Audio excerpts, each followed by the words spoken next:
Hi all, welcome to Fox 10 News Now. I'm Kinsey Schofield, your host. It was a very intense afternoon here on Fox 10 News Now. We had car chases, we had hostage situations. Hopefully we can cool down this evening and give you some, let's see here. Hopefully we can kind of slow down and change the tone a little bit. Let's jump into some of the stories from our afternoon shows. Deadly fire tonight suspicious. A 75-year-old man who lived there died, and Fox 10's Marcy Jones is live in Mesa with the latest. Marcy? Guys, it's just a really tough day here in this tight-knit Mesa neighborhood. Now, I'm going to step out of the way so that you can see where this happened. This is the house that Joseph lived in. They called him Joe around here. They say when you needed him, he was here, and they are deeply saddened to have lost him to what they call such a senseless act. Mesa police say last night 74-year-old Joseph Chenard and two friends were having dinner a few houses down from his own home when he was alerted it was on fire. Witnesses say Chenard was concerned about his car parked out front and ran into the burning home to get his keys against the advice of others. Unfortunately, he never returned. Neighbors say they're in total shock, but told me they believe this is part of a string of arsons they've seen in the past. They almost had the fire put out. But when Joe went inside, it just blew. It wasn't a big boom or anything. The flames just shot up, and that was it. Nobody was going to survive that. You could just tell from seeing that. Everybody's going to miss Joe. Everybody. He was a neighbor. He knew almost everybody, and if you needed something special, he'd do it for you. Now, Mesa PD, the homicide unit, as well as the fire department were out here a little bit earlier. They're still investigating. Right now, the fire is listed as suspicious. Reporting live, Marcy Jones, Fox 10 News. Thanks. District's primary election day voting debacle. It is still making headlines across the country. The last polling place in Maricopa County closed Tuesday night, actually Wednesday morning at 1 a.m., 5 hours after the 7 p.m. cutoff because people still needed to vote. State leaders are promising to fix these problems, and they are questioning the decision to cut the number of polling places dramatically. And now there are also threats of lawsuits. Andrew Hasbin joins us now with the latest. Andrew, this has become a huge issue. It sure has, John. The Secretary of State has ordered a full review. Phoenix's mayor has asked the Department of Justice to investigate. A White House petition demanding an inquiry has already received more than 100,000 signatures, and today the Democrats announced they are exploring a lawsuit.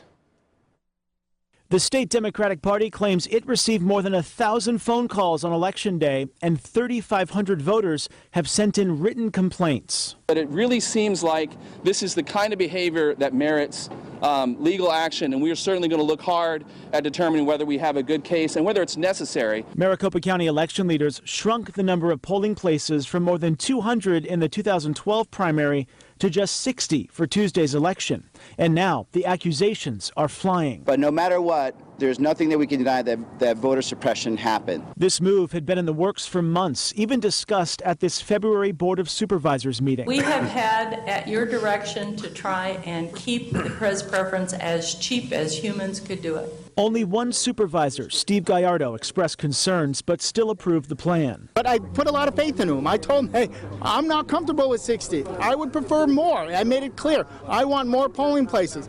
And they said it would be okay? They reassured me that 60 polling, they had a scientific method of determining where the polling places are, and they have a scientific method of knowing how many. The county recorder says the decision to cut the number of polls wasn't just about money, although the county saved just under $1 million, but more about the number of voters they expected to show up at the polls. It's very obvious to me after Election Day that we made some mistakes. And that's my fault, and I apologize to everyone, the voters and everyone else. The county recorder denies any plan to suppress the vote. I have never tried to suppress anybody from voting, nor would I do that. When you walk in my door, you don't have a party. When you work for this office, you don't have a party. You are serving all the people of Maricopa County. That's our job. We have another election coming up in May and, of course, the general election in November. The county recorder says their plans for polling places will certainly change. They don't want this to happen again. I'm Andrew Hasbun, Fox 10 News. The question tonight is, will the head of DPS have to take the stand in the freeway shooter trial? That's what attorneys for Leslie Merritt Jr., the man accused of the shootings, is seeking in this case as it's winding its way through court. Fox 10's Nicole Garcia was in court during today's hearing. She has the latest. Nicole. That's right, John. Defense attorneys have filed a motion going after DPS Director Frank Milstead. They want to bring in the head of the Arizona Department of Public Safety for a deposition, saying he's a necessary witness in this case. Merritt's defense is also going after the credibility of the FBI agent who placed Merritt at the shooting scenes using GPS coordinates from his cell phone. Leslie Merritt Jr. has been in custody for 6 months now. The prosecution says it has ballistics and cell phone evidence that point to Merritt as the I-10 freeway shooter. Thursday, Merritt's attorneys asked the judge to order that the FBI turn over evidence. I think it's relevant because it goes to the Phoenix agent's bias and his credibility. A Phoenix FBI agent investigated Merritt's cell phone data and records, using that information to map GPS coordinates. His report allegedly places Merritt at the scenes of the crimes. The defense also going after DPS Director Frank Milstead. We are all incredibly aware of the fear that drivers have on Arizona freeways. Director Milstead held several news conferences before Merritt was arrested. According to the defense's motion, Milstead changed the official timeline of the shootings after it was learned that Merritt's gun was at the pawn shop during the original time frame DPS had published. Last month, the defense filed a motion to depose Governor Doug Ducey in this case. The judge denied that motion. The judge has not made a decision about Director Milstead. We have tremendous faith and trust in Judge Granville. I mean, look at him as a referee. And, you know, he doesn't have a vested interest in this. He's a good judge. He's an experienced judge. And we have a lot of faith and confidence in him. And, you know, the chips are going to fall where they may. DPS says it has been ordered by the court to not comment on this case. Merritt is due back in court on April 29th. Our eyes are forward. Our eyes are on trial. And that's the direction we're moving in. And the trial is scheduled to begin June 9th. The defense plans to call around 40 witnesses to the stand. It's expected to take 2 months. I'm Nicole Garcia, Fox 10 News. Arizona Game and Fish rescues a group of great horned owls after the mother owl is shot. Officials say a homeowner in Tolleson shot the bird because he and his family believe the owls are evil. The mother bird was in a tree in the man's yard when she was shot earlier this month. A neighbor called Game and Fish to report the shooting. Investigators found the injured owl along with the father owl and 4 of their young offspring. Liberty Wildlife in Scottsdale took the injured mother owl. She had to be put down. The father owl could not take care of the young on his own, obviously. So Game and Fish biologists, they pulled the young owls out of the nest and placed them with a foster female great horned owl. They're moms that are by themselves, and they lay. The need comes and they lay these eggs on their own, so we know we have infertile eggs, and you just basically you pull the eggs and you put a baby in its place, and it's like it hatched, and they start immediately taking care of them. The 4 young owls will be released back into the wild when they can fly and hunt on their own. Meantime, the homeowner who shot the owl was cited because the great horned owls are federally protected animals.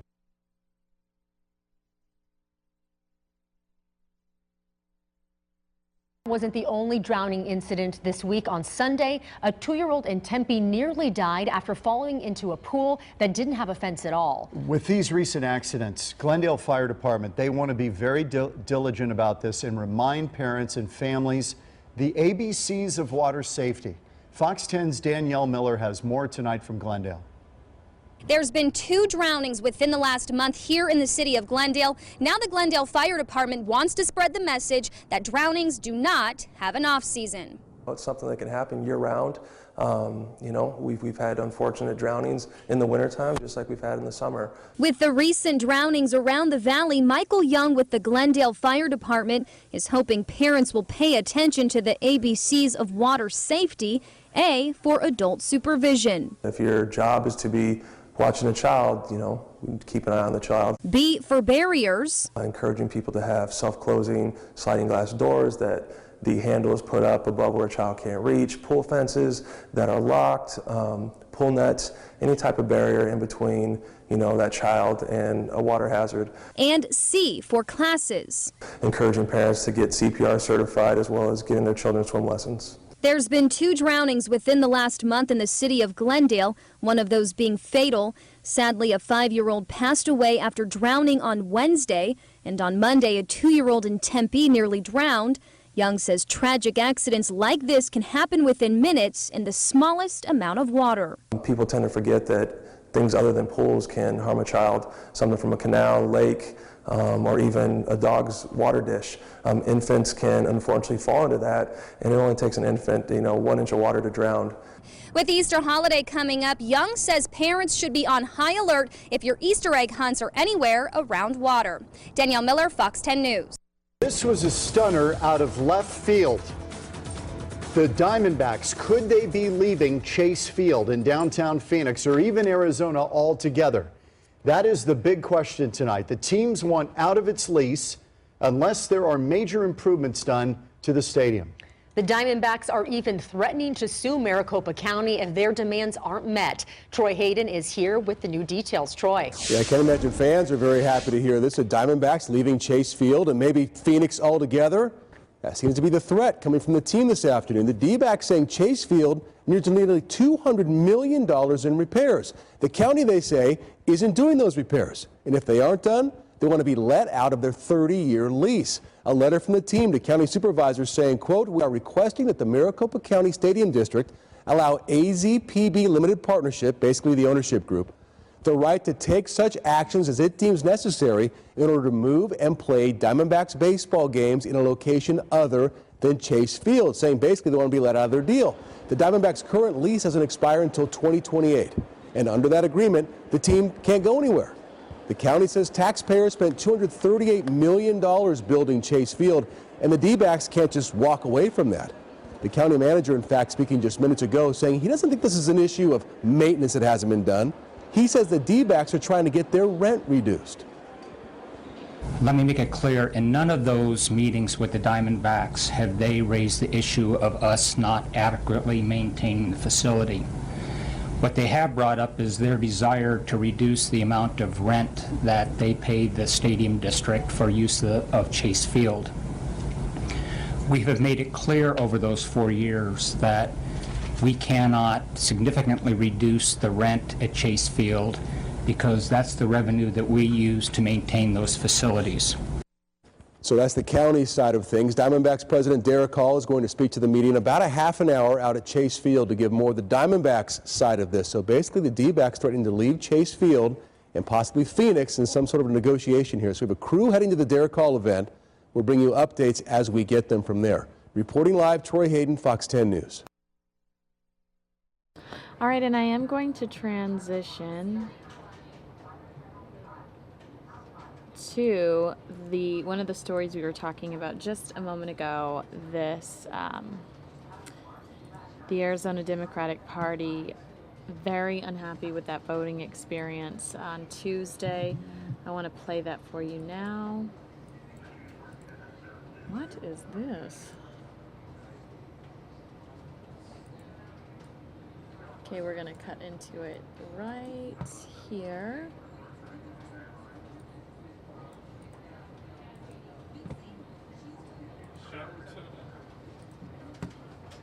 And again, this is the Arizona Democratic Party upset with the voter experience on Tuesday. Department of Justice to go qualifying section. There's no way that this would have been pre-cleared by Department of Justice to go from 200 voting sites to 60 voting sites. And at the same time, let's not forget, we also went to voting centers which put another step in the verification process. So that's another procedural issue. When you've got poll workers now have to use some sort of online database to determine that the person hasn't voted yet, which is necessary when you use voting centers. Those two changes in the same election, when the justification... I'm sorry to interrupt, but I do have a live Bernie Sanders rally. I'll have to find out where it is, but this is a live event Bernie Sanders rally. Brave men and women who are being exploited on the job said, you know what, I'm a worker, but you're not going to treat me like an animal. I am going to form a union.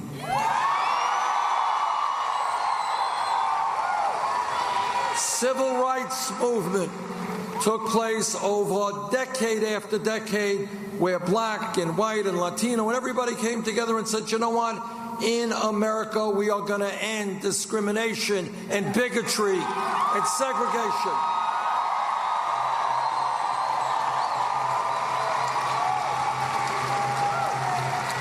A 100 years ago today, and some people forgot this, women in America did not have the right to vote, could not get the jobs they wanted, could not go to the schools they wanted. But what happened?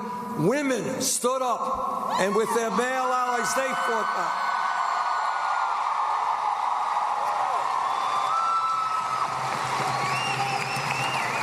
Let me give you another example. If we were here 10 years ago, not a long time ago, and somebody stood up and you said, you know, Bernie, I think that by the year 2015, gay marriage will be legal in the United States.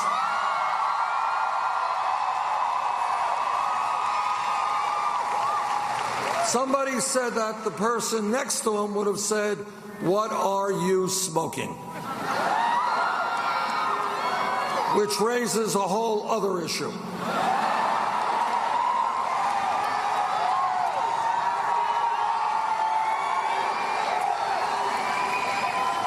But here is the point. The point is that with enormous courage, the gay community and their straight allies stood up to incredible hatred and bigotry, and what they said is that in America, people should have the right to love whomever they want.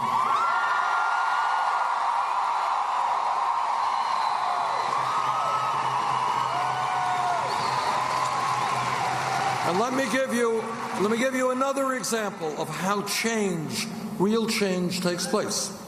If we were here, say, 7 or 8 years ago, and somebody jumped up and said, you know, Bernie, there's $7.25 an hour minimum wage. It's a starvation wage. We've got to change that. And what we have to do is raise that minimum wage to $15 an hour. What would have happened if somebody else would have said, $15 an hour? You're crazy. That's double what the federal minimum wage is. You're nuts. It's too high. But you know what happened? Workers in the fast food industry, in McDonald's and at Burger King and at Wendy's, they went out on strike. They stood up. They fought back. And then you know what happened? Right here in Seattle, Washington, $15 an hour.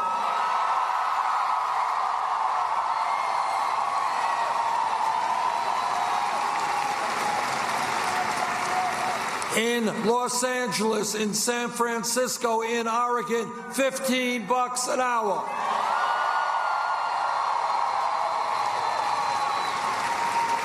That is how real change always takes place. It's not some guy sitting up there making that decisions. It is always millions of people demanding that change.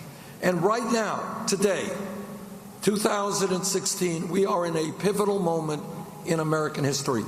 And people are looking around them, and they are saying, is America really about having massive levels of income and wealth inequality? Is America about being the only major country not to provide paid family and medical leave? Is America about the only country not to guarantee health care to all people? Should America be the country in the industrialized world which has the highest rate of childhood poverty and has massive problems of homelessness all over America? Should America be the country where our Native American brothers and sisters are living in poverty? Should America be a country which has more people in jail than any other country? Should America be a country in which billionaires are buying elections? Well, that is exactly what the American people are saying. And what this campaign is about is saying, you know what? We can be much more as a people. If we stand together, if we do not allow the Trumps of the world to divide us up, if we stand together as black and white and Latino and Native Americans and Asian Americans, as people who were born in America, people who immigrated into America, as gay or straight, if we stand together, there is nothing we cannot accomplish.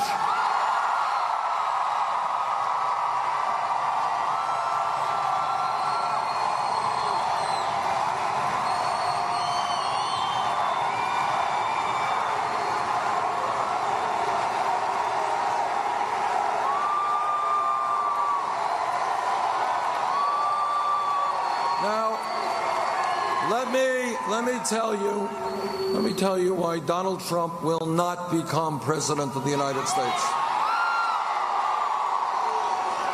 He will not become president because the American people will not vote for somebody who insults Latinos and Mexicans.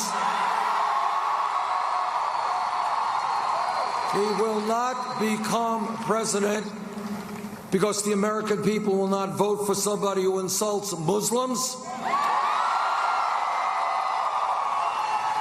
or women or African Americans or veterans. He will not become president because the American people understand that coming together as a people always trumps dividing us up. The American people understand that working together to support each other, to make each one of our lives better, always trumps selfishness.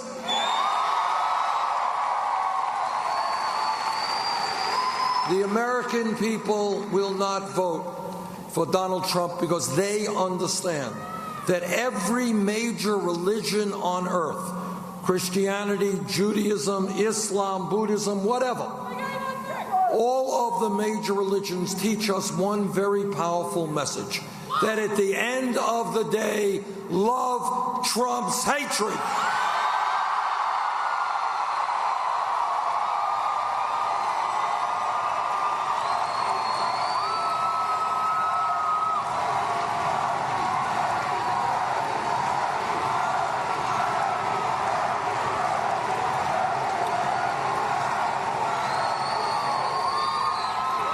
Saturday morning, starting at 10, but I think you got to get there a little earlier than that, will be a very, very important day in American history, because on that day, the people of this great state have an opportunity to show the entire world that the people of Washington are prepared to lead this country into a political revolution.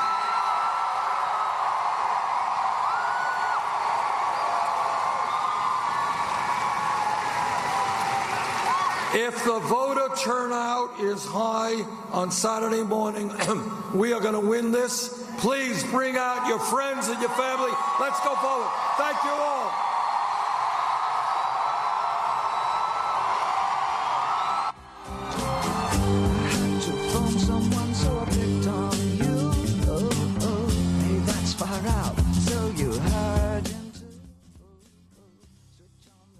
All right, and we'll head straight into the Arizona Democratic Party discussing the issues we had with voters on Tuesday.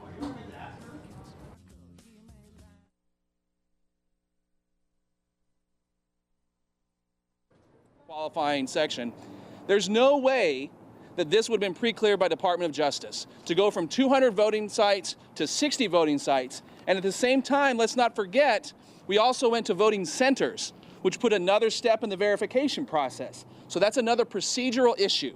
When you've got poll workers now have to use some sort of online database to determine that the person hasn't voted yet, which is necessary when you use voting centers, those two changes in the same election, when the justification is to save money, would have never been cleared by the Department of Justice as a legitimate change to voting process.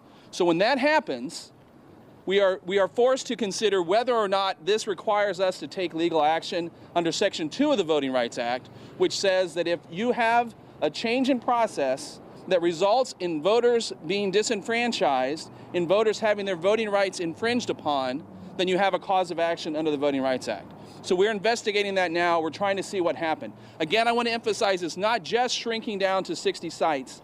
It's when you do these voting centers, you have this new process when you have to use the e-poll books.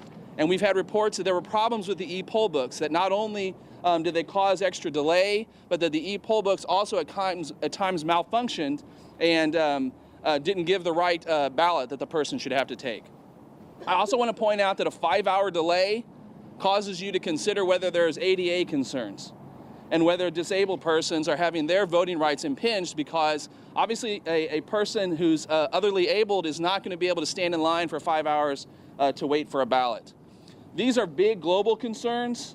Also, we're going to be directing voters to fill out HAVA complaints. That's the Help America Vote Act. Those are complaints that can be submitted to the Secretary of State for individual cases of where individuals saw things happen, like, for example, someone came to the voting line, it was 4 minutes to 7 and they were turned away. Those sorts of individual things, which are not a broad procedural violation, but an individual had that person's rights taken away.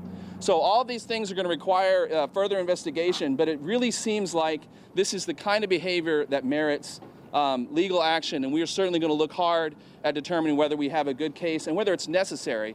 Because as you heard Supervisor Gallardo say, we've got an election coming up on May 17th, and in that election they intend to use voting sites again, and we have to make sure that when our education, our children's education is being voted on, that it's done right. And sometimes I'm sorry is not good enough, and if that's the case, we will have to look forward to taking legal action.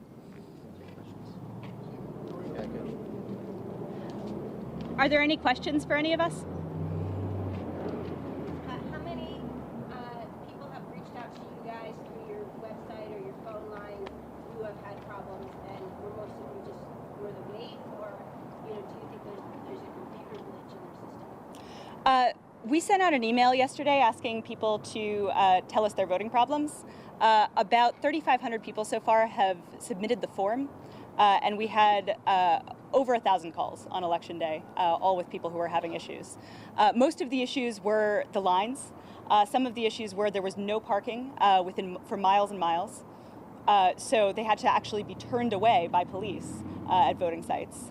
And the most catastrophic issues were when people had to leave the lines because they were elderly, or you can feel how hot it is today. It was this hot on Election Day for an elderly person who's just walked a mile from her parking spot.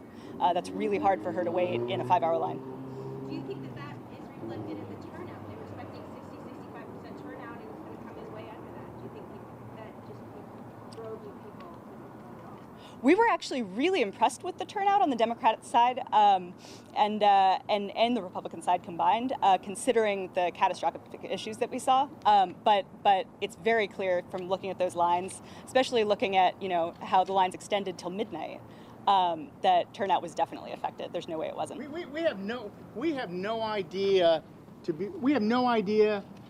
how many voters have actually walked away or could not wait in line. I was at the polling place around 10:30 at the 7th Avenue and Glendale polling place. There was a group of employees that work in a nursing home just right across the street that had to go to work at 11 o'clock. Their shift started at 11 o'clock. They waited almost 3.5 hours. They couldn't wait no more. They had to just leave and go to work. So we have no idea exactly how many voters actually were disenfranchised in terms of could not wait no more, or maybe could not stand in the line as long as some of the other voters We have no idea, but we do encourage people to call in with your complaints. We need to know who they are, and we need to know what polling places they were standing at.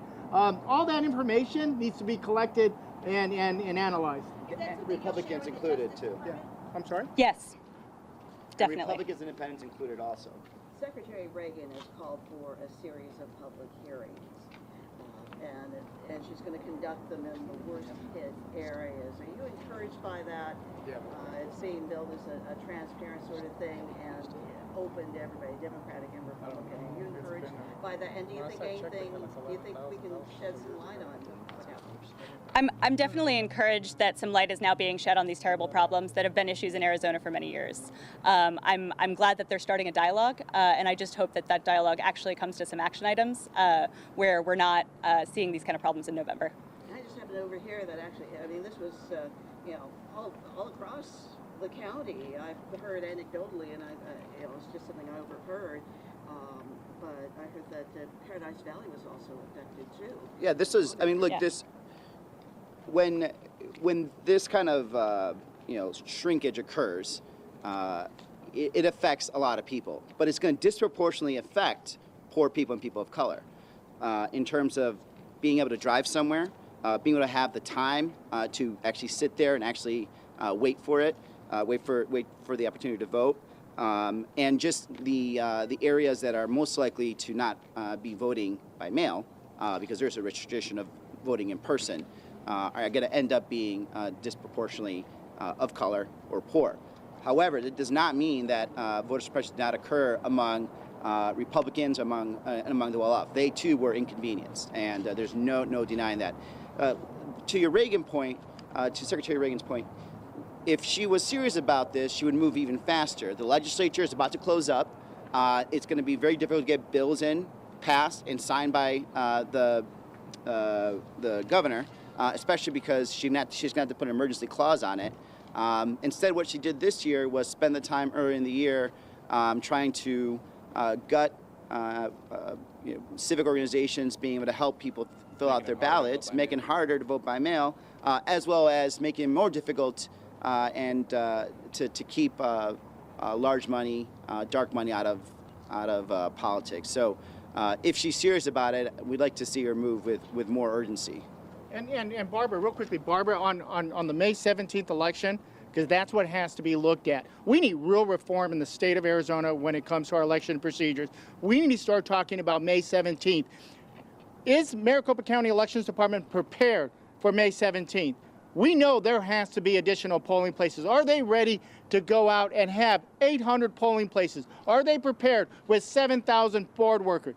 Do we need to perhaps extend or postpone the May 17th election for a couple of weeks? Do we need to extend the hours? All that can be done by the legislature and the governor to make sure that May 17th, Prop 123, the education proposition is passed, or not passed, but allow all voters to be able to participate in that particular election. Otherwise, you're going to have disenfranchised voters. If you disenfranchise one voter, that's one voter too many. So we need to have that discussion while the legislature is still in session, where things can be done. We need to perhaps expand the voting hours to much larger than just 7 o'clock, allow more people to actually vote. And we need to start talking about, can we have 800 polling places in Maricopa County? That's a discussion that Maricopa County Elections needs to come to decide. And the legislature needs to decide how are we going to fix the May 17th election to make sure that we do not have a repeat of what we had on Tuesday. The question on this side. I'm sorry. Wait, all right. Who's taking charge here? Hold on. I'm going to get to you, Rebecca. You had your hand up first. Okay, my question's for Jim. I was wondering if there, in the potential lawsuits you're talking about, if you could just give us a sense what kind of relief you would be seeking, how that works. And then the second question I had was, early in the day on Tuesday, we were hearing reports about Democrats who were being told they were independents, and I was just wondering if that was sort of borne out as a bigger trend, or if those were kind of one-offs, or if they ended up not being done. Right. So first off, the type of relief would most likely be some sort of injunctive relief to change the system going forward. I will say there is a provision in the Voting Rights Act, if you can show that there's disregard for voting rights, that you can actually be forced back into preclearance even if the Section 4 was unconstitutional. So I think the short answer is probably injunctive relief that would require a judge to take charge of the system, and so that the county elections would have to demonstrate that they had protected the rights of voters. As for your question about registration, there were many voters who believed that they were registered either Republican or Democrat that came to the polls and discovered that they were not shown as being registered with a party. That's a very fact-intense question, okay? And we're still trying to sort of pull that apart. You'll recall we've mentioned the 2012 election a couple of times. The 2012 elections, we had a problem with too many people being on Pebble or people being on Pebble and they didn't know it. It turned out the problem was the MVD. It was just very easy to check a box and get on Pebble and kind of not realize that's what's happening, and that's what caused a lot of those provisional ballots in 2012. We wonder if there's a similar issue here with the MVD process, and if it's easier for me to leave my party preference blank than I think. We also know there's been some recent changes to the Service Arizona website, but before that, again, I believe if you went on to change your address, it was easier to sort of end up with a no party preference than you might expect. So we have to check that out. We also have to look and see if there were mistakes. We got to see how paper forms were processed. That particular question, like I said, is a real fact-intensive one we're going to have to dive into. Rebecca? Yeah, a few questions. Supervisor Gallardo, you talked about warning Helen Purcell that these changes would create long lines and problems. However, you voted in favor of the plan. Why did you do that? Okay, good question. And I do take fault of this. I should have called for a roll call vote. I didn't. I should have been more forceful in my opposition looking back. At the end of the day, I informed Helen Purcell and Karen Osborne we needed additional polling places. They told me no. I informed the Democratic Party. I informed local media. I talked about it on a local radio station that we did not have enough polling places. Now, should I have called for a roll call vote? Looking back, yes. I would have called for a roll call vote. This way you wouldn't ask that question. But the fact... What's that? Why did you vote no if you thought It wasn't a roll call vote, I guess. I should have called for a roll call vote where everyone has the chance to vote. Otherwise, it just kind of goes through the process. I should have called for a roll call vote where, you know, Mr. Supervisor in District 4, how do you vote? You know, that sort of stuff. I would have voted no. I talked about it at our board meeting. I talked about it beforehand. My chief of staff was the first one to be notified, probably early February, with this plan. She voiced her opposition in the chiefs of staff's meeting. I spoke with Karen and Helen a number of times about this. We made it clear we did not have enough polling place. We were fearful that this would happen. Sorry, I was just pulling something off your back. Sure. But you know, just to back, you know, and I've known Steve now for too many years, but he certainly has had dedication to making sure that we have as much access to the ballot as possible. So without a doubt, and you know, kind of hearing what was occurring, without doubt, he has been advocating prior to the issues coming up for more ballot access. However, the problem you have here, though, is a culture at the Maricopa County Recorder's Office that has consistently been hesitant to change and more open access for voters. Whether it's allowing civic groups to get more involved in the education and help people collect and put their ballots in the mail, or going and advocating for other voter suppression laws at the State House. If this has been a culture for years that Democrats have been concerned about, why haven't you put up a challenger to her in previous? Well, there was one a couple years ago, but part of the problem is even if you have a challenger is that you still have a Republican legislature that is committed to disenfranchising voters. So this is a multi-layer problem. We do have a challenger this year. We're very excited about Adrian Fontes, who will assure that all voters, whether you're Democrat, Republican, or Independent, you're going to have your vote counted. But it's not just obviously the culture there, but it truly is a problem with the Secretary of State's office as well as the legislature pushing a lot of these laws. Next question. Melissa. This year, one of the issues that has come up is whether or not the parties should have to pay for their own primary presidential elections. Does this kind of play to the hands of like, well, if we did such a bad job, you take it on? Yeah, I think, you know, you look at so many other states and setting up the election is a responsibility of the state. It's a responsibility of the government. Not all government net spending is always bad. And in this case, it really disenfranchised a lot of people when they made budget cuts that were really unnecessary and really hurt people. There's a clear perception among a group of people, if you look at social media, who are Bernie Sanders supporters and feel like, for one reason or another, this was an effort by the establishment, Democrats and Republicans, to keep them out. Can you both of you say today you're sure that's not the case and why? Sure. Steve, take it and then I'll piggyback. I am a surrogate, and I am a strong supporter of Senator Sanders for president. I've spoke on his behalf. I've attended all the rallies. I can tell you, seeing this whole process unfold, that was not the case. I can tell you, it wasn't Bernie Sanders supporters that were disenfranchised. All of Arizona was disenfranchised. It doesn't matter where you come from or where you live. This was a poorly designed election, and it wasn't just this election. And as was stated before, this was a combination of stuff. I mean, we have just reaffirmed why Arizona needs federal oversight in the state of Arizona. This reaffirms why Department of Justice pre-clearance is so important. The Supreme Court's decision to violate the Section 4 of the Voting Rights Act was a bad decision. I think you do see a lot of Section 2 complaints coming out of this. I have a conference call at 1 o'clock with the Lawyers Committee for Civil Rights in Washington, D.C., who is analyzing this. You know, how far did voters have to travel, particularly minority voters, for the most part, to have less likely have transportation means? You know, we're looking at it. We're going to unpeel this onion to see how bad it is. And if there are Section 2 violations, I can rest assured they will be filed in court.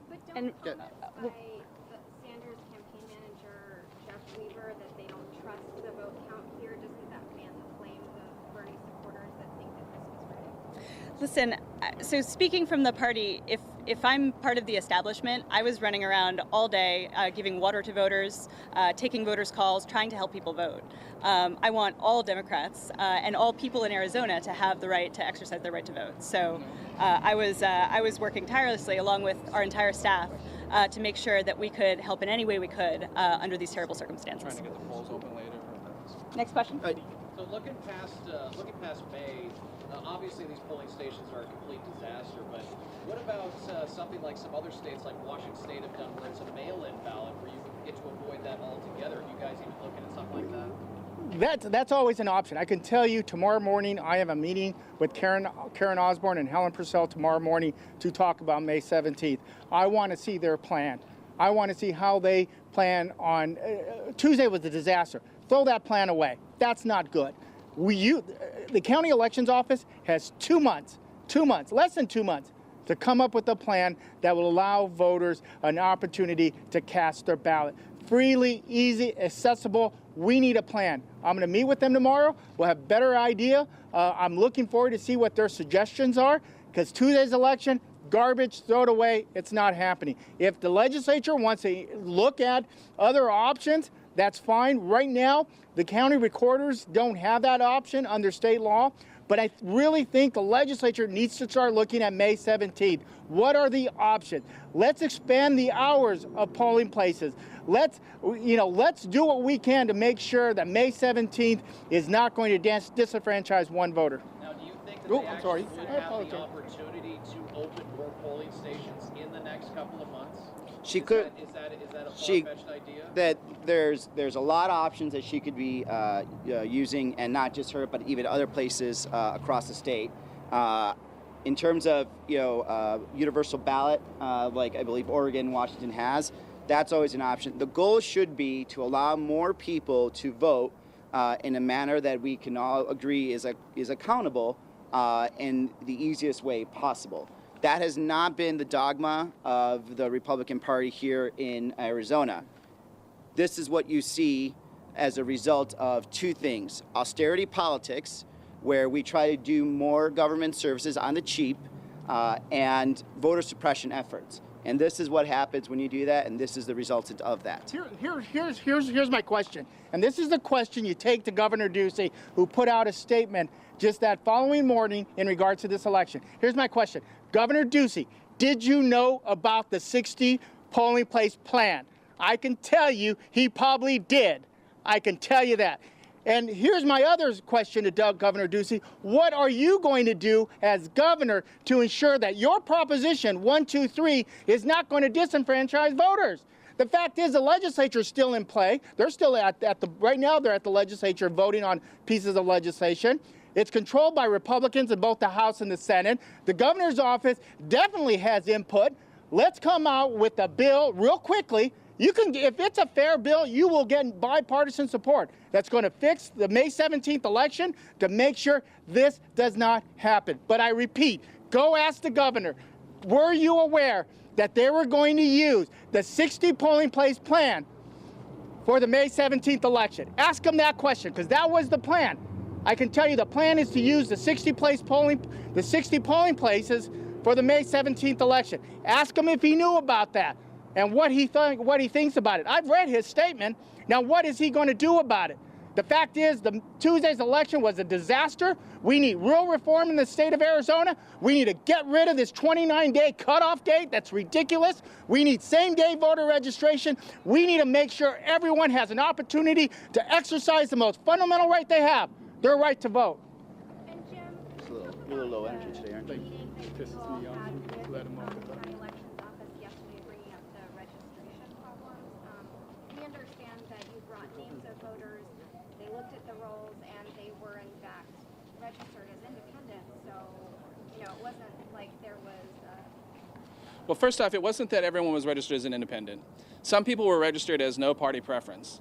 So the first thing is it was a relatively small sample, okay? And the reason why I make the distinction between no party preference and between independent is that independent means I register as an independent.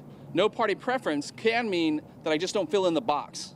All right, so this is when I say, when I was talking before about needing to drill down into that, is we need to figure out why are there so many people. You know, there's a news story every year about all Arizonans are fleeing the parties and they're all registering as independents. But now we have this example on Tuesday where we saw thousands and thousands of people who didn't know that they had fled the parties and didn't know they'd become independents. So I think what I was saying was we need to investigate the source of that, and we need to see if this is a situation where you know, something needs to be done at MVD, maybe something, you know, if I fill out the form and I put my address in, I just want to change my address, right?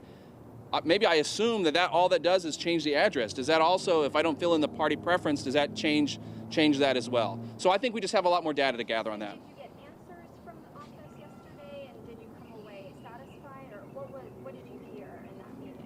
Well, we got answers about whether or not there was anyone who was registered as a Democrat that was turned away, and we don't have an example of that. That's not to say there isn't one, but that we don't have an example of that. We also got answers about the answers were more on what's on the form. Okay, so we did get answers on what's on the form itself. What we need to investigate still, and what we don't have all the answers on, is how did that information get on the form? Yeah. Wait, are you sure about the statement? You said thousands and thousands of people believing they were registered in a party, and when they arrived, they were told they were independents. Does the party support that it's thousands? P&D. Well, Independents, from the P&D. Democratic Party? I've heard some anecdotals, but what's your number? There's a lot. That's the long and short of it. We're still going through all of the data, but we should have an answer in the next couple of days. There's thousands of provisional ballots. We know it's at least that. There's thousands of provisional ballots, and most of those were. Thought they were in one party. Yes. Right. Told they were independent. Yeah. And not independent. We got to get some language down. No party preference. Independent, you actually are writing down that you are an independent. No party preference means you didn't put anything down. Right. The reason I know this is because when I first moved to Arizona as a lifelong Democrat, when I went and signed up the DMV, I checkmarked and wrote in Democrat. The DMV forms does not have a box. It has a write-in. You have to write in your party. And though I was a lifelong Democrat, when I got my voter registration card, it came back as P&D. And I immediately looked that up and realized that they had put me down as a party undesignated. And I went back online and changed it. There are people that do this because they are educated enough on politics that they follow it. There are other people that, well, I'm registered, P&D must mean something Democratic, and therefore they stay to it. So this is occurring. It occurred to me personally 12 years ago when I moved here, and I know it's occurring to other people who register. They believe they're Democrats. They get their ballots. They get excited finally about a primary. Maybe they haven't voted in other primaries, so they assume, even though they voted all the times, all these generals for all these Democrats, they went down the one time for a primary, and that's when they were told to do it. So there's clearly a problem with the forms, and something that we've been talking about for a while now, and hopefully they will listen to us and actually do some changes on that too. Yep.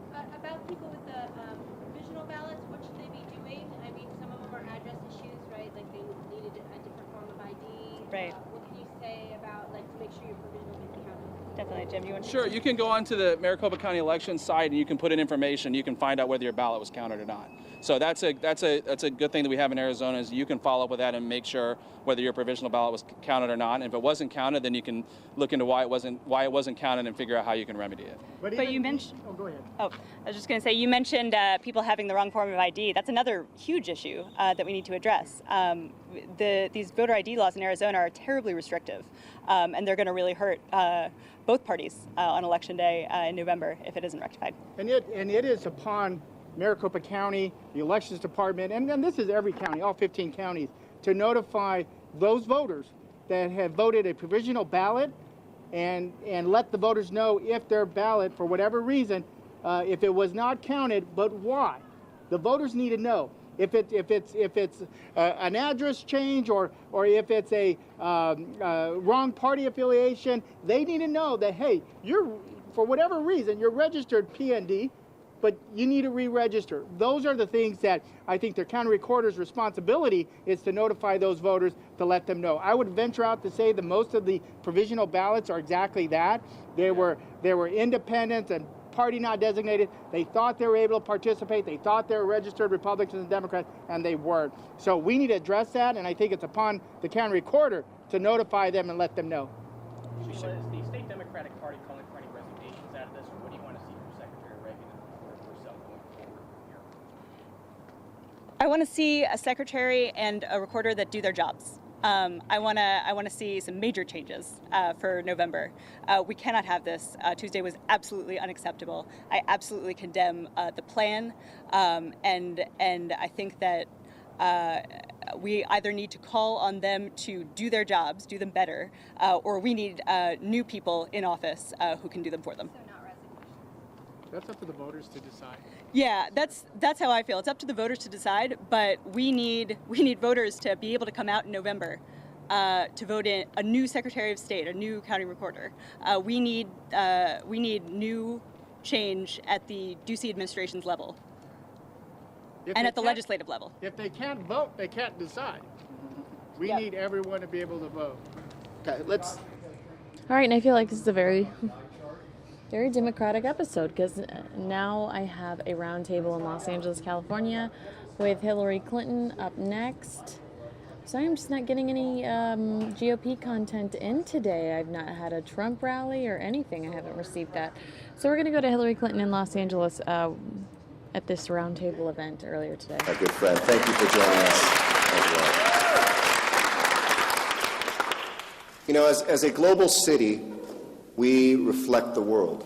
In many ways, Los Angeles is a picture of what the world is today and a picture of what this country will look like tomorrow. And it is why we are so excited to be joining together with an extraordinary American today to talk about a dangerous time, a worrying time, difficult time. Here, something that we felt just over 100 days ago in this region was under attack by violent extremism. As we saw in Brussels earlier this week, as we see in countries from Turkey to Egypt, West Africa, Paris, of course, we see that this is a time in which we need leadership that understands why these problems come about and what we can do at the local level to ensure that the United States and every community is safe. That's what we're going to be sharing today and talking about with an extraordinary group of individuals that is here. And Secretary Clinton is somebody who understands this, I think, at a very deep level. She has, as I've often said, probably the best resume of anybody who's ever run for president before, somebody who has at the international level, at the national level, and at the local and regional level, shown her incredible knowledge, her passion, and her ability to really zero in on those human relations that change the world. And I think when we look at violent extremism for us today and security of cities, we want to make sure that we understand that philosophically we need to, of course, have a strong infrastructure to prevent and to respond to any acts of extremism that happen. That's why we invest so much in law enforcement. Here in the city of Los Angeles, we have the most amazingly trained, equipped, and experienced law enforcement officials who, together with state and federal partners, as we were called on to do in San Bernardino when we sent SWAT teams out there, know how to deal with incidents. But for every officer that we have in the right location, as we have this week after what happened in Brussels, we also know that it's as important, if not more important, to have an officer engage in a relationship with our diverse communities, strengthening the friendships and speaking out against intolerance or any acts that would only further inspire extremism in our community. For every time that we buy a piece of equipment that is important for us to have to keep our cities safe, we also understand that here we need to engage across religious lines and cultural lines and other lines to make sure that we understand that we're part of one community here in Los Angeles and across America. That's the conversation that we will have here today. We're going to speak a little bit about the Los Angeles model, too, that we're engaged upon developing here, which really does build upon not just a couple months or a couple years, but a couple decades of work to make sure that we are engaging our communities together, to get to know one another. And I think that Secretary Clinton will enjoy hearing from the panelists that are up here some of that work and why that has been so important. Maybe conclude with the opening remarks and then introduce the Secretary by saying this. You know, a law enforcement official once said to me, there's a perception, maybe because of television, that most cases are solved by some, crack detective who puts all the pieces in place and she solves the crime. But that's not how law enforcement really works. It's usually a tip from somebody or a relationship that you have, or somebody says, hey, Officer X, I know you, why don't you go talk to that person? Or I witnessed something and I feel strongly enough that my relationship with you, I can share this information. That's how regular crimes get solved. Similarly, as we look at combating violent extremism in our midst, we have to have those same relationships as well. To understand that at the end, for us to be safe, we have to understand our communities. We have to understand each other. And we have to have a strategy for engaging at the youngest ages with communities who otherwise may feel even more marginalized by our reactions to moments like this. And I'm very proud to be in a city that stands strong against that. After San Bernardino, we took to the steps, Jews and Christians and Muslims of City Hall together, to say that we have one voice and we are one city, and that nobody speaks for us when they see that sort of act of barbarism or terrorism that represents no faith that we know of. So with that, I'm so proud to reintroduce to Los Angeles a friend of ours, somebody who loves LA and somebody who is well loved in LA, somebody who has been here as an advocate, as First Lady, as a senator, as a Secretary of State, now as a presidential candidate, but also as somebody who, in her capacity as a human being, has stood up for those amongst us who need voices. Immigrants, children, communities of color, those people who this country is founded upon, the ideals of helping further their dreams and their lives. So I hope you'll give a warm Southern California welcome to an amazing American, and in my opinion, the next President of the United States of America, Hillary Rodham Clinton.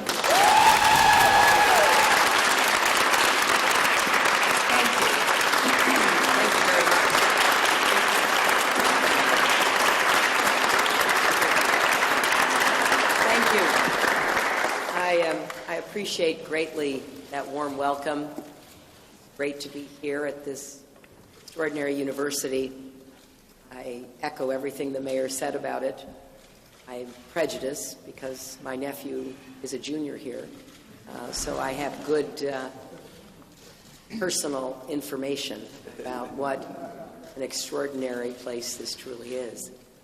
I want to thank the mayor for convening this meeting and giving us a chance to present to all of you and through the media millions of more people in Southern California, the rest of the state, and indeed our country, to hear from those who are part of the effort to really knit our communities together in a way that makes us stronger, for many reasons, but particularly to be engaged in a common understanding of the importance of standing against those who would rip us apart for any reason.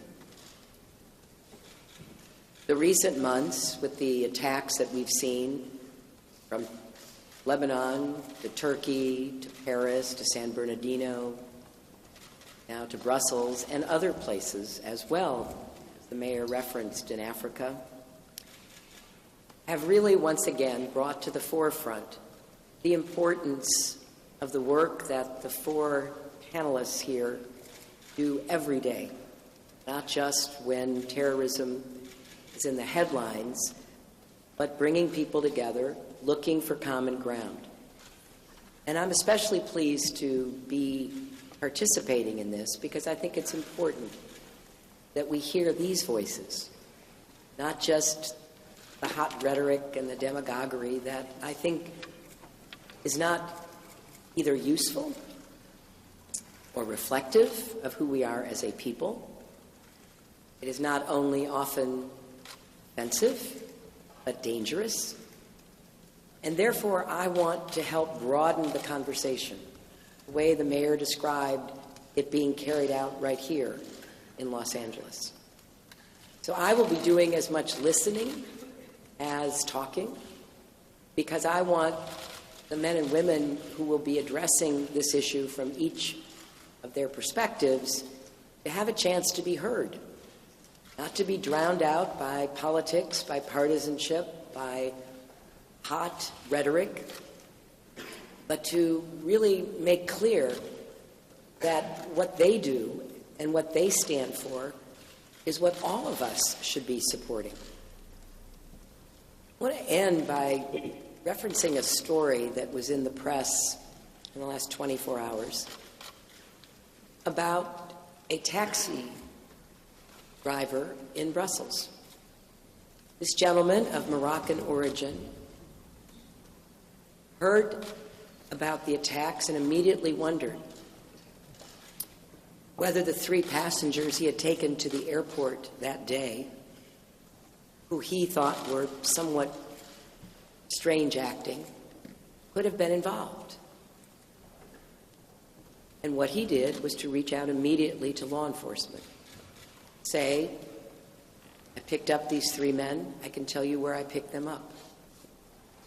Just as we did in New York after 9/11, urging every community to be part of our common defense and saying, if you hear something or see something suspicious, report it.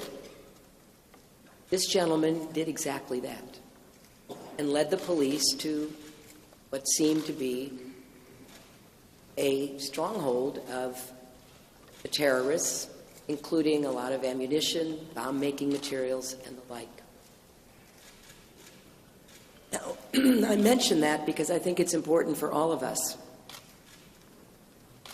to recognize and then to affirm the common defense that we are committed to in our country. Cannot allow our nation to be pitting groups of people against one another. We cannot give in to panic and fear. It's not in keeping with our values. It's not effective in protecting us. And it plays into the hands of terrorists who want nothing more than to intimidate and terrorize people, turn against each other, which leads to radicalizing more people and creating even greater problems for us. So I appreciate this chance for us to hear from these 4 panelists, and I thank the mayor for recognizing the timeliness of this discussion and bringing us here to USC. Mayor, I'll turn it back to you. Thank you so much, Madam Secretary. Thank you for your work and your experience and for your open ears as we share Los Angeles' experience. The first person I'm going to turn to is Jumana Silian Saba, who is an adjunct professor. She also, full disclosure, works with me at City Hall, though she's here in her private capacity this afternoon. and is heading up some of the work that we're doing to putting together a countering violent extremism initiative.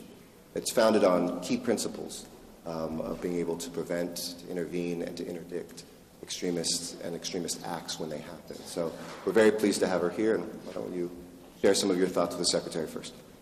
Thank you, Mr. Mayor. It's a pleasure and an honor to be here, Madam Secretary. It's wonderful to have you with us and to engage this very critical conversation at a very critical time. So very much thank you for being here.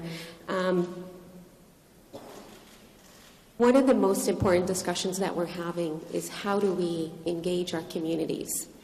And in all reality, it's the leadership that we have here at the city. It's the leadership of Mayor Garcetti.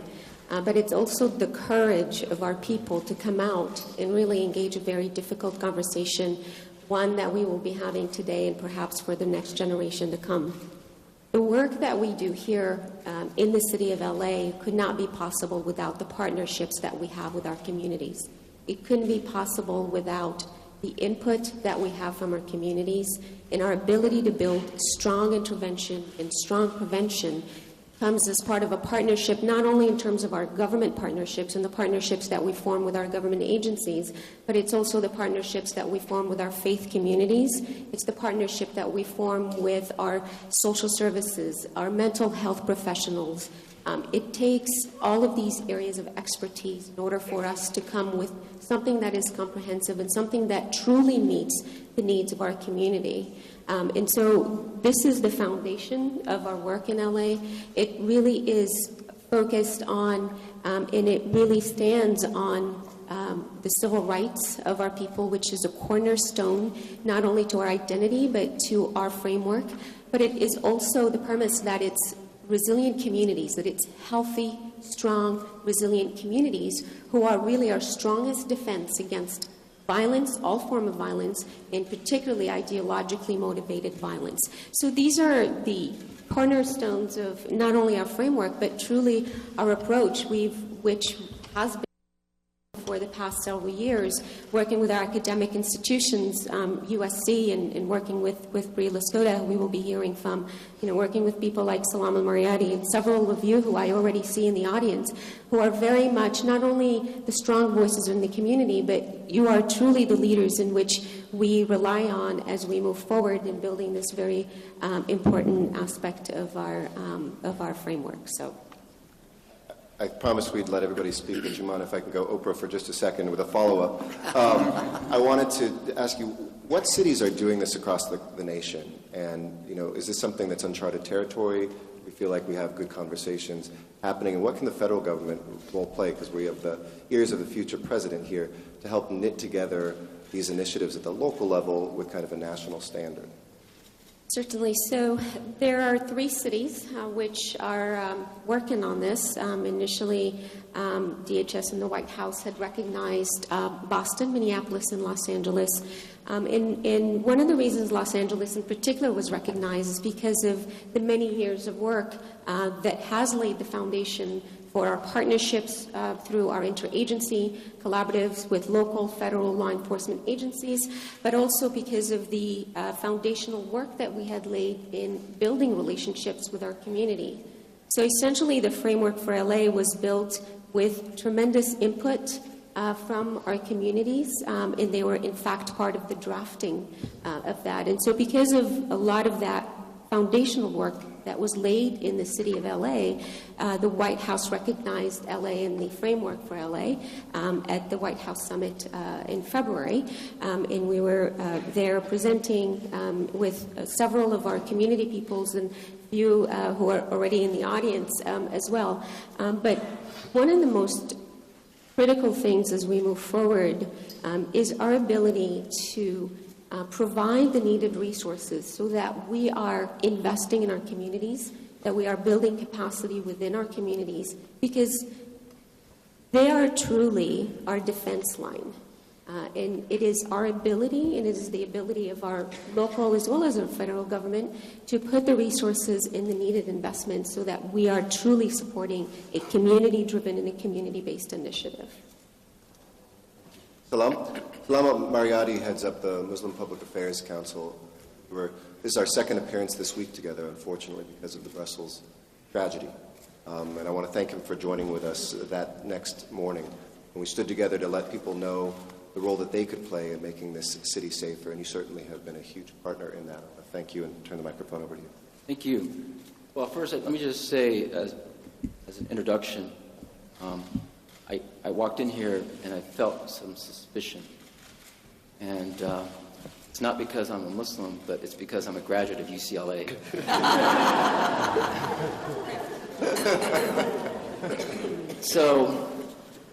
But in all seriousness, I think both Secretary and the Mayor, and I think all of us really are onto something, that we cannot win with a them versus us mentality. That there are those who are on their side, the visitors, the rival, and then there's the home team. And when the home team commits acts of violence, it's our guys. But when they commit acts of violence, then it's an international crisis. So we need to all be on the same team in effective counterterrorism policy. We cannot be fighting each other. As the Secretary said, that's exactly what ISIS wants. They see this as a war between Islam and the West. And the more you fuel that rhetoric, the more you play into their hands.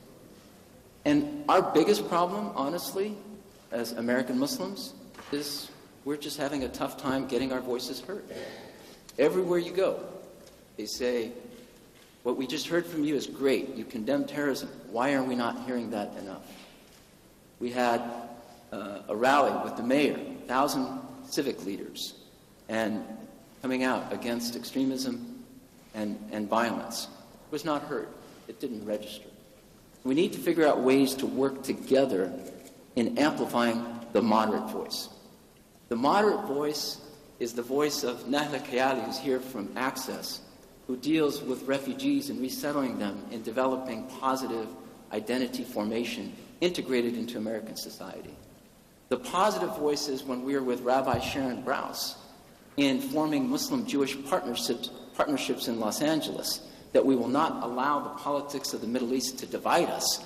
It will redouble our efforts to come up with solutions. Then we amplify the moderate voice against ideological extremism that uses religion for legitimacy. That ISIS represents cruelty, Islam represents mercy.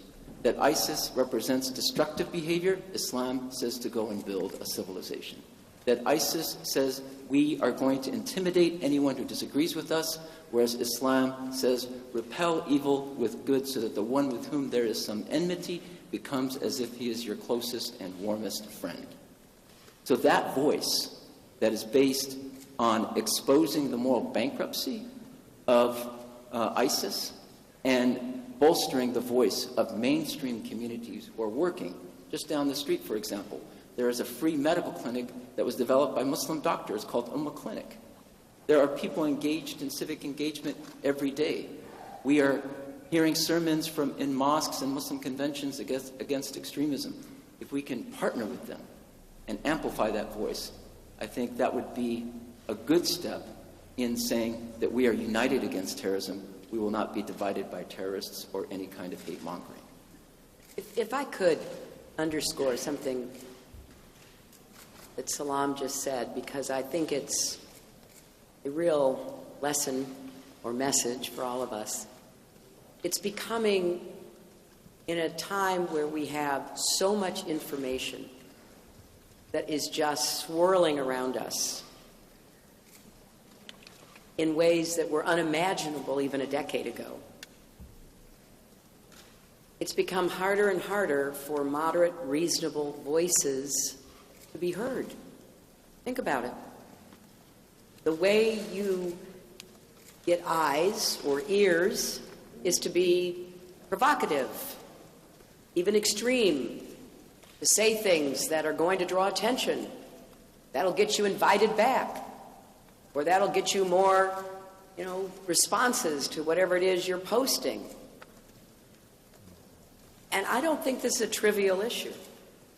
Because you hear, as I do all the time, people saying, well, why don't American Muslims speak out? They do. They do. in many different ways. Why aren't they given platforms then for their voices to be heard, at least to counteract the more extreme voices that get an audience anytime they desire? I want to reinforce this fundamental point that was just made. We've got to do a better job, which is one of the reasons why the mayor and I are here, and we have, thankfully, a lot of media here. We want to do a better job using our platform to elevate the voices and the views and the activities of those who are living this every single day. But I would just ask all of us to think how we can do more of that. After this gathering is over and we all go our separate ways, how do we keep lifting up the voices of those who are on the front lines and part of the common defense? And I certainly will look for good ideas about how to do that, and will try to contribute the best I can, but this has to be a conscious effort by every aspect of society so that we do amplify the voices that you were not only describing, but you are a leader of. Thank you. Jim Featherstone is the president of the Homeland Security Council, a job he's been on for almost a month. But before that, and for many years, he was probably the nation's top local emergency management director, the general manager of our emergency management department, a former chief of our fire department, a man who has had extraordinary partnerships and understands whether it's riots, shootings, earthquakes, floods, what emergency management is all about. Violent extremism is a focus for this city of making sure that we counteract and intervene before events happen. I think it's one of the pillars of his leadership that he always said that whether it's an earthquake or something man-made, it's how well we also prepare and recover from these incidents. So I want to thank him for his leadership. Open up the microphone for some of his thoughts too. Jim Featherstone. Thank you, Mr. Mayor, Secretary. It's an honor to be here this morning and speak. From the public safety perspective, I've spent 3 decades working here in Los Angeles, where literally the wolf is at the door every day. Whether it's man-caused or natural, there's always something to be concerned about here. One of the 5 things that we say keeps us awake at night here is violent actors. And whether it's domestic-born or foreign-initiated, the issue of violent actors is a real concern. That being said, our ability to detect, deter, prevent, respond to, and recover from these issues is actually a whole of community and whole of government effort.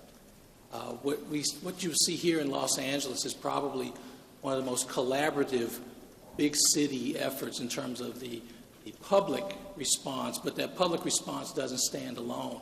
A cornerstone of the collaborative public response here is an outreach to the whole of community. I was asked recently in my new position, well, what's going to be our effort to the community? And I said, which one?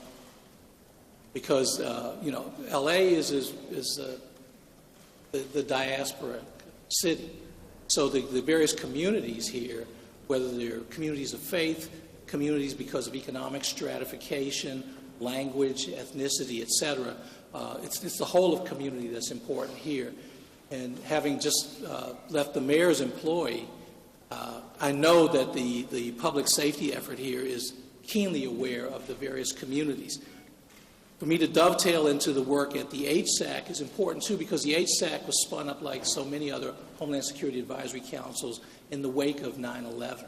The one here is very active. It's very conscious of being able to exercise and leverage the public-private partnership, as well as reaching out to the various communities here in the city.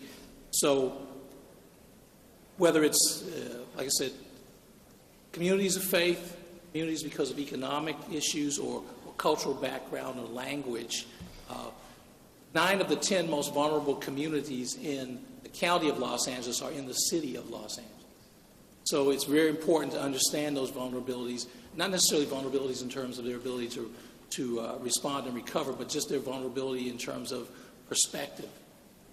It's such a visible, media-driven society these days, we have to be very, very conscious of the light that's shed upon in the context in which we see the various communities in Los Angeles. Thank you, Jim. Thank you for the practical on-the-ground experience that I know we'll continue to talk about as we continue the conversation. But we go back to a Trojan to round us out here. Brie Lascota is the Executive Director of USC's Center for Religion and Civic Culture, which is as wide-encompassing as it sounds. So why don't you share a little bit about what you do here? And I know you bring a lot of broad experience on these issues together. So when you're looking at both the academic and the practical implications of this thinking, what you'd like to share with us today. Sure. So about 20 years ago, I started my first day as a USC undergrad. So congratulations to all of you Trojans who are here on a remarkable career. Our center actually started at a very dark moment for Los Angeles, which was the 1992 civil unrest. And it was a professor here at USC, Donald Miller, who was driving over the freeway, the 105 to the 110, and saw the fires in South Los Angeles. And when he got home on TV, he saw Reverend Cecil Murray, who was then the head of First AME Church, who's now at our center here, really channeling the anger of community and calling for peace and calm at the same time. And so our center's roots are really in the ashes of that difficult day for Los Angeles, trying to understand how we build a civic society, how we build a community that respects, honors, and enhances the pluralism that is inherent to America, and looks at community not as a problem to be solved, but as potential to be unlocked. And that's really the cornerstone of our work. Regardless of what community it is, we don't see anyone as particularly suspect. We see everyone that we work with, whether it's in Los Angeles and South LA where we do a lot of work, or I just got back from running a program that started under Secretary Clinton called Generation Change in Morocco, working with young youth leaders who do work in post-conflict societies. No matter who we work with, we see them not as suspects, but as fellow citizens. And that value, that fundamental value of pluralism and of real inclusion makes our work acceptable and transformative for the communities we work in. I was in Uganda last summer, and everyone I was with was worried about being in Uganda because it was about 5 years after the Al-Shabaab attack on the soccer stadium. And the people I was working with in Uganda were people who were survivors from that attack. And when that happened, when I was there, was the Charleston shooting. And so people would say, you're in Uganda, but we have 3 ordained AME pastors in my office. And that was the thing that was heavy on my heart, was the concern and fear of the kind of radicalism that happens across communities and across this country that we're seeing. The scaredest I have ever been was the day after the Oak Creek Temple massacre in Wisconsin. I was in a Langer Hall, which is the Sikh public service where they prepare food and give it away for free, on Robertson Boulevard. And I was working with them to bring them into a collaboration we had when you were running the emergency management department. So they would use their food trucks, this is very Los Angeles, they'd use their food trucks to serve people in the wake of a disaster. And Jim Featherstone's office has done a remarkable job of including community. But 24 hours before, there was a shooting at a temple.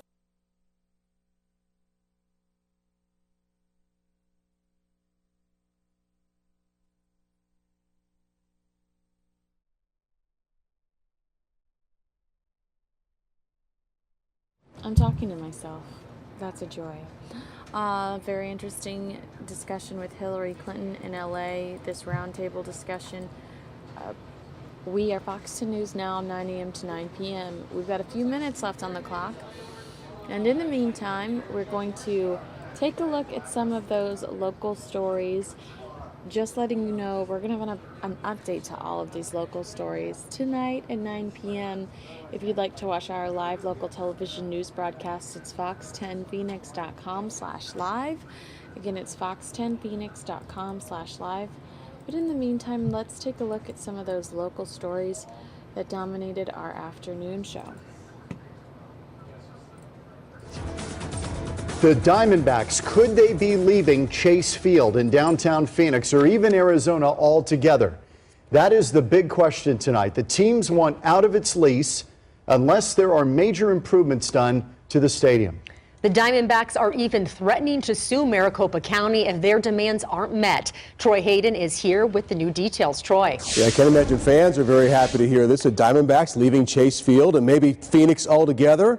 That seems to be the threat coming from the team this afternoon. The D-backs saying Chase Field needs nearly $200 million in repairs. The county, they say, isn't doing those repairs. And if they aren't done, they want to be let out of their 30-year lease. A letter from the team to county supervisors saying, quote, we are requesting that the Maricopa County Stadium District allow AZPB Limited Partnership, basically the ownership group, the right to take such actions as it deems necessary in order to move and play Diamondbacks baseball games in a location other than Chase Field, saying basically they want to be let out of their deal.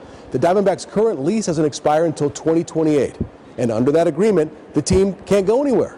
The county says taxpayers spent $238 million building Chase Field, and the D-backs can't just walk away from that. The county manager, in fact, speaking just minutes ago, saying he doesn't think this is an issue of maintenance that hasn't been done. He says the D-backs are trying to get their rent reduced.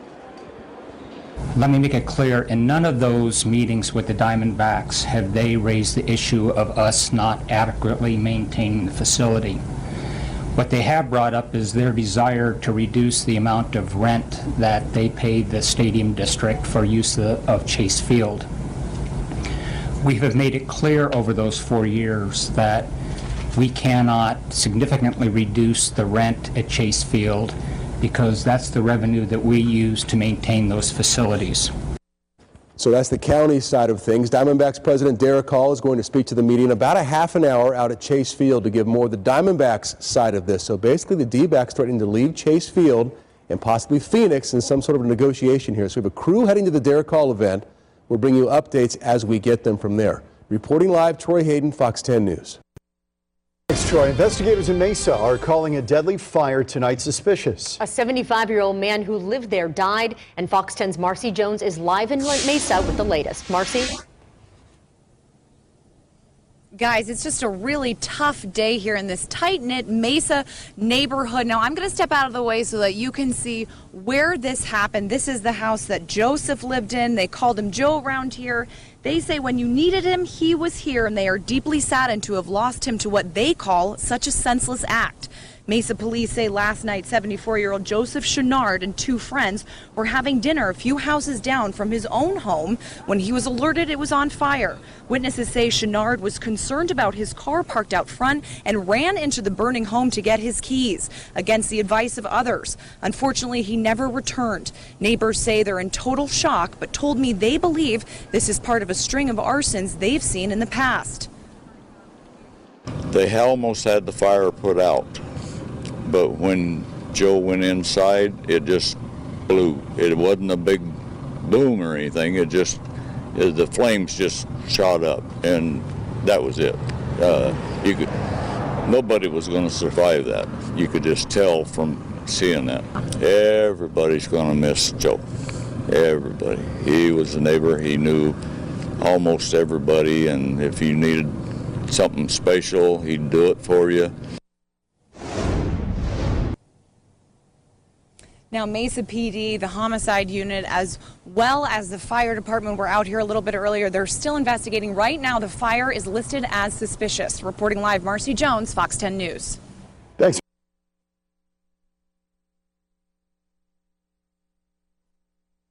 Primary election day voting debacle. It is still making headlines across the country.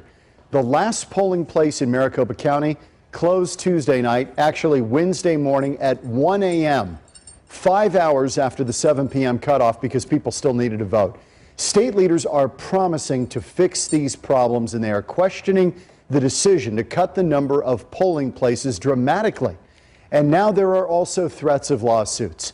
Andrew Hasbin joins us now with the latest. Andrew, this has become a huge issue. It sure has, John. The Secretary of State has ordered a full review. Phoenix's mayor has asked the Department of Justice to investigate. A White House petition demanding an inquiry has already received more than 100,000 signatures, and today the Democrats announced they are exploring a lawsuit. The state Democratic Party claims it received more than 1,000 phone calls on Election Day, and 3,500 voters have sent in written complaints. But it really seems like this is the kind of behavior that merits legal action, and we are certainly going to look hard at determining whether we have a good case and whether it's necessary. Maricopa County election leaders shrunk the number of polling places from more than 200 in the 2012 primary to just 60 for Tuesday's election. And now the accusations are flying. But no matter what, there's nothing that we can deny that voter suppression happened. This move had been in the works for months, even discussed at this February Board of Supervisors meeting. We have had at your direction to try and keep the press preference as cheap as humans could do it. Only one supervisor, Steve Gallardo, expressed concerns but still approved the plan. But I put a lot of faith in him. I told him, hey, I'm not comfortable with 60. I would prefer more. I made it clear. I want more polling places. And they said it would be okay? They reassured me that 60 polling, they had a scientific method of determining where the polling places are, and they have a scientific method of knowing how many. The county recorder says the decision to cut the number of polls wasn't just about money, although the county saved just under $1 million, but more about the number of voters they expected to show up at the polls. It's very obvious to me after Election Day that we made some mistakes, and that's my fault, and I apologize to everyone, the voters and everyone else. The county recorder denies any plan to suppress the vote. I have never tried to suppress anybody from voting, nor would I do that. When you walk in my door, you don't have a party. When you work for this office, you don't have a party. You are serving all the people of Maricopa County. That's our job. We have another election coming up in May and, of course, the general election in November. The county recorder says their plans for polling places will certainly change. They don't want this to happen again. I'm Andrew Hasbin, Fox 10 News. The question tonight is, will the head of DPS have to take the stand in the freeway shooter trial? That's what attorneys for Leslie Merritt Jr., the man accused of the shootings, is seeking in this case as it's winding its way through court. Fox 10's Nicole Garcia was in court during today's hearing. She has the latest. Nicole. That's right, John. Defense attorneys have filed a motion going after DPS Director Frank Milstead.